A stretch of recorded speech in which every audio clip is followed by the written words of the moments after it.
I encourage everyone who is standing and believing for the restoration of their marriage to start praying for the promise that God has given you and pray for your marriage.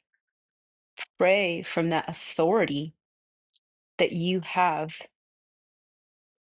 as the wife, as the husband, to call your spouse back into covenant, for him to be resurrected back into covenant with God.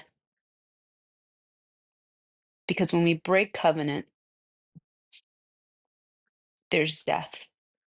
And so there needs to be a resurrection. They need to be called back into covenant.